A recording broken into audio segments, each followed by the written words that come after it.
WhatsApp guys, आज हम देखने वाले हैं पाकिस्तान के धमाकों में शतरंज की चाल। मेजर गौरव आर्य सर बताएंगे पूरा एनालिसिस करके, जो भी आपको पता ही है भैया, टेंशन वाला माहौल हो चुका है वहां पर। देखते हैं पूरी वीडियो। चैनल पे तो प्लीज सब्सक्राइब, वीडियो को कर दे लाइक। जय हिंद जय भारत जरूर लिख देना। 1 2 3 गो। कोई बहुत बड़े 2-3 खिलाड़ी बैठ के ना शतरंज खेल रहे हैं, एक चाल श्योर मात। डॉक्टर जयशंकर जाते हैं ईरान। मीडिया इतना ज्यादा कवर नहीं करता है इनको। डॉक्टर जयशंकर कुछ रियासी जो है उनका प्रेसिडेंट, उसके कान में कुछ बोलते हैं कि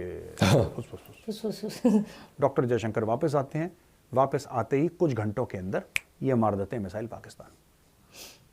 वहां पे चाइना आग बबूला कि यार तुम क्या कर रहे हो, तुम्हें किसने पट्टी पढ़ाई, तुमने मिसाइल क्यों मार दी पाकिस्तान के अंदर। देखो पाकिस्तान, तुम कुछ मत करना। चाइना ने बोला Pakistan don't do anything, both of you just stand down, मत करो मत करो मत करो।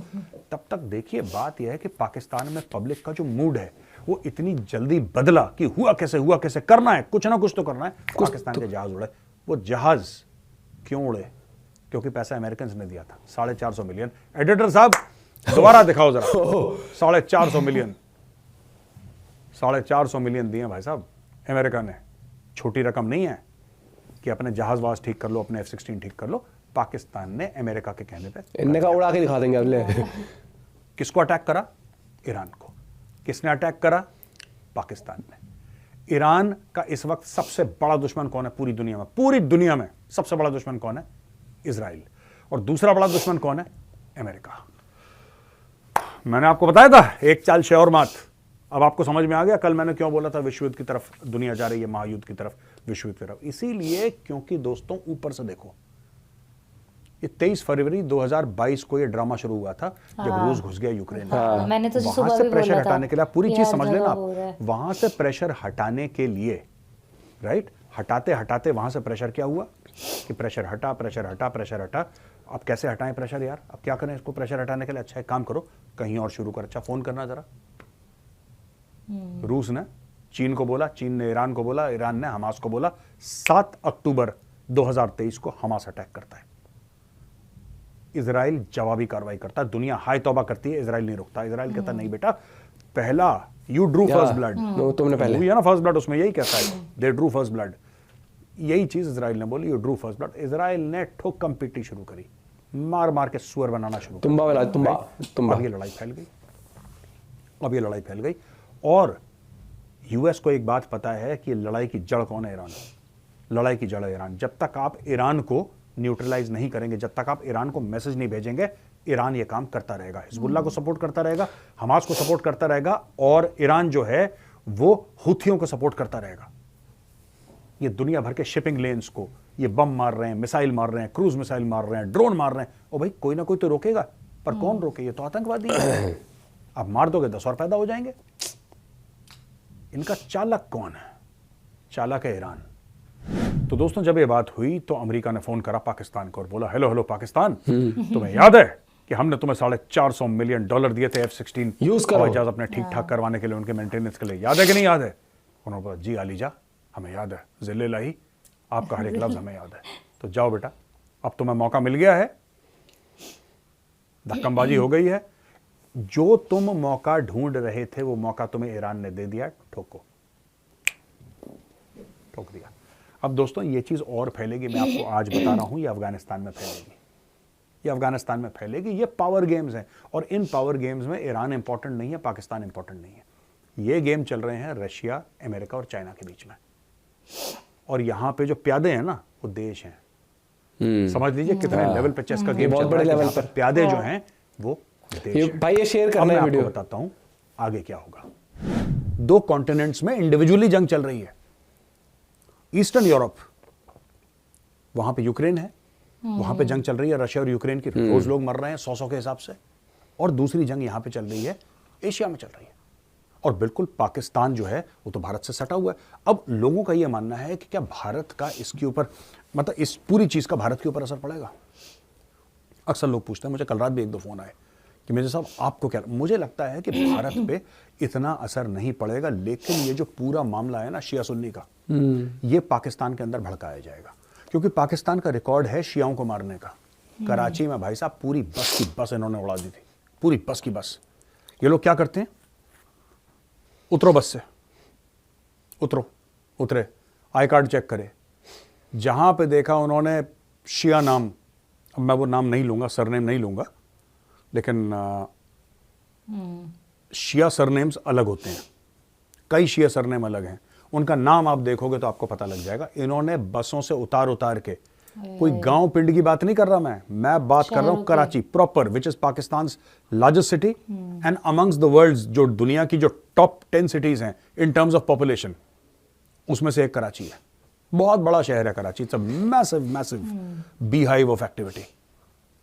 उधर शियाओं को मारा है। अब आप देखिएगा इसका बैकलैश शिया कम्युनिटी में होगा पाकिस्तान के अंदर। इनके जितने भी सुन्नी मौलाना मौलवी हैं वो बकवास करेंगे मस्जिदों में जाके, मिंबरों पर बैठ के, उन्होंने जहर उगलना है, इसको मारो, ये काफिर वो काफिर, उनका वो शुरू हो जाता है हमेशा। तो पाकिस्तान के अंदर वो होने वाला है। ठीक है, भारत के अंदर मुझे नहीं लगता कि ज्यादा असर होगा, लेकिन मैं आपको एक बात बताऊं, ये एरिया जितना अनसेटल होगा, कहीं ना कहीं कश्मीर में इसका फॉल आउट होगा, आप देखेंगे इसको। और ये बड़ा अनफॉर्चुनेट है, मुझे कहनी बात नहीं चाहिए, लेकिन सच है, तो मेरा वादा है आपके सामने सच बोलूंगा। मुझे ऐसा लगता है कि कश्मीर में इसका बैकलैश आपको जरूर दिखाई देगा। That is what India wants. अब it's not so simple, it's not so simple कि भारत कह देगा तो हो जाएगा, ऐसा भी नहीं है। लेकिन हाँ, ये भी है कि भारत इतना रसूख रखता है, भारत इतना दम रखता है कि अपनी बात मनवा ले। भारत क्या चाहता है, ठीक है तुम अफगानिस्तान जा रहे हो ना, तुम जा रहे हो अफगानिस्तान, तुम पाकिस्तान समझ जाओ, पाकिस्तान समझ जाओ, तुम ईरान से जाओ। और इसीलिए भारत यह चाहता है कि ईरान मेन स्ट्रीम हो, ईरान ये छिछोरी हरकतें बंद करे जो उनके पागल मौलाना करते रहते हैं। यही बात डॉक्टर जयशंकर ने भी समझाई बड़े प्यार से कि सर थोड़ा सा ना हल्का हाथ रखो, इतना किसी को इतना धक्का मत दो कि फिर वो आदमी लाठी लेके आपके पीछे पड़ जाए, इतना धक्का मत दो। ईरान यही गलत कर रहा है, ईरान ना धक्के दे रहा है पब्लिक को बहुत ज्यादा, अमेरिका को धक्का दिया, इसको धक्का दिया। देखो बॉस, इतना घमंड मत करो, घमंड करोगे निपटा दिया जाओगे। हाथ जोड़ के सर झुका के आराम से तमीज से रहो, लंबी जिंदगी होगी। यही डॉक्टर जयशंकर ने इनको भी समझाया कि थोड़ा सा हल्का हाथ, थोड़ा सा हल्का हाथ, चौधरी मत समझो अपने आप को, निपटाने वाले लाइन में खड़े हैं। दोस्तों मैं आपको बता रहा हूं, ये आप देखिए मैप आपके सामने, अब मैं आपको समझा देता हूं। चाबार पोर्ट कहां पे है, देखिए इंडिया की डील वहां पर हो रही है आपको चाबार करने के लिए। अब एडिटर साहब ये दिखाइए ग्वादर कहां पे है, अब एडिटर साहब ये दिखाइए कराची पोर्ट कहां पे है। दोस्तों आपने पूरी स्टोरी समझ गए आप, 3 पोर्ट हैं। अब दोस्तों अगर अमेरिका को आना है तो अमेरिका आज तक अफगानिस्तान में जाने के लिए कौन सा रास्ता लेता आया है?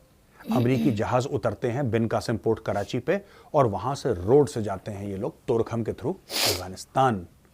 भारत ये चाहता है कि अगर ईरान मेन स्ट्रीम हो गया लॉन्ग रन में, आज तो नहीं होगा, 1, 2, 3 साल तक नहीं होने वाला, लेकिन आगे चल के अगर ईरान को सद्बुद्धि आ गई, इनके जो मौलाना बैठे हैं, मौलवी बैठे हैं ऊपर, अगर उनको सद्बुद्धि आ गई तो अगली बार भारत ये चाहेगा कि ईरान का रास्ता ले अमेरिका, ईरान का रास्ता ले यूरोप, और फिर जाए वो सेंट्रल एशिया कहीं और। That is what India wants, to circumvent Pakistan, to isolate Pakistan. And the isolation of Pakistan can only happen through Iran. That is why it is very important that the relationship between Iran and Pakistan must deteriorate. ये बहुत जरूरी है दोस्तों, उनके रिश्ते वैसे नहीं। पाकिस्तान को आइसोलेट करना है, आपके हाथ में एक हथियार है ईरान, और इन्वेस्टमेंट करिए वहां पे चाबार पे, फिर आप देखिए डेवलप करें ना उसको, मामला बढ़ेगा। दोस्तों ये मामला फैलने वाला है, ये जंग फैलने वाली है, ये अफगानिस्तान पहुंचने वाली है, ये किसी भी हफ्ते पहुंच जाएगी अफगानिस्तान, आप देखिएगा। यही चीज अभी कुछ टाइम पहले पता लगा था ना, ईरान में कोई प्रोजेक्ट था इनके यहाँ पर, उसका इनको पैसा देना था, वो भी पैसा नहीं दिया इन्होंने। और दूसरी बात यहाँ पर ये आती है कि पहली बात मैं कहूंगा भैया, this is not an era of war, और ये क्या होगा इससे से कुछ हासिल नहीं होना है। ये हमने रशिया यूक्रेन वाले मामले में भी कहा था, लेकिन वहां पर चल रही है इकोनॉमी, वो हो गया, हर चीज ठप बैठ जाती है। और अब यहाँ बात करें तो देखो, पाकिस्तान तो जब तक वो अपने उसके ऊपर कब्जा, वो कंट्रोल नहीं करेगा ना टेररिज्म पे, तब तक ये ड्रामा चलता रहेगा। और मुझे लगता है कि इट्स हाई टाइम कि प्रॉपर डेमोक्रेसी वहां पर आ जाए, लेकिन वो आर्मी आने नहीं देती। और मुझे कहीं ना कहीं लगता है कि इसके पीछे ना इनका माइंडसेट ये है कि डेमोक्रेसी के नाम पे मजाक बनाना है, कंट्रोल हमें ही रखना है। हाँ। और ईरान का मुझे लगता है कि ईरान ठीक है, चलो जो भी है हमारे रिलेशन ईरान से बढ़िया रहेंगे, चाबार पोर्ट को करेंगे हम, पाकिस्तान आइसोलेट हो जाएगा, वहां से फिर हम ट्रेड के इस तरीके से रास्ते यूज कर पाएंगे। लेकिन फिर भी ईरान को भी कंट्रोल करना पड़ेगा अपने वहां पर जितने भी ये ग्रुप्स हैं। और भाई ये चीज़ ना देशों को मेरे को यार इतने समिट होते हैं, इतनी मीटिंग्स होती है, लेकिन कंट्रीज आपस में समझ ही नहीं पाती है कि एंड ऑफ द डे नुकसान तो एक ह्यूमन जिंदगी का हो रहा है, एक ह्यूमन लाइफ की जो मिली है जीने के लिए भैया, एक्सप्लोर करने के लिए। सबके सपने होते हैं यार, मतलब एक बार बता, सबके सपने इधर उधर घूमे खाएं अच्छा हर एक चीज़, लेकिन ये जो पॉलिटिक्स भी है, लेकिन कुछ ग्रुप्स जो बन जाते हैं ना, जो ब्रेन वॉश कर देते हैं लोगों का, उस वजह से ऐसी सिचुएशन क्रिएट होती है। और अगर एक ऐसा कर रहा है तो दूसरा ऐसा करेगा, फिर तो कुछ नहीं हो सकता। लेकिन यही चीज़ है, आप ये देख लो ना, पाकिस्तान का एग्जांपल दे दूं मैं, पीओके रखा, पाकिस्तान और कश्मीर जो है वहाँ के लोगों के लिए कुछ करा आज तक? नहीं करा। अच्छी लाइफ दी? नहीं दी। और उसके बाद भी क्या माइंडसेट है, ये भी हड़प लो वो भी हड़प लो। अरे हड़प के करोगे क्या यार? मतलब उनका है खुद के लोगों को रोटी नहीं दे पा रहा अभी तो। भाई आपका इस बारे में क्या कुछ कहना है जरूर बताना। बाकी आप एक चीज़ समझ रहे हो कि जैसे जयशंकर सर गए ईरान, उसके बाद फिर ये भी हुआ है, हर एक चीज़ है। अभी देखो, मुझे ये तो नहीं लगता कि मामला ज़्यादा लंबा खींचेगा, इंटरफेरेंस हो जाएगी, काम डाउन हो जाएगा, क्योंकि पाकिस्तान की नहीं है हालत तो उस तरीके से वो करने के लिए, और कोई भी कंट्री फुल सपोर्ट में आएगा नहीं। दोनों में से किसी भी कंट्री के लिए वो मुझे साफ लगता है, और इनको शांति ही होना पड़ेगा। जो हुआ है अब इस बारे में तो क्या ही बोलूँ मैं, लेकिन नहीं बढ़ना चाहिए आगे। आपका इस बारे में क्या पॉइंट ऑफ व्यू है जरूर बताइएगा। मिलते हैं वीडियो के साथ, बाय बाय, टेक केयर।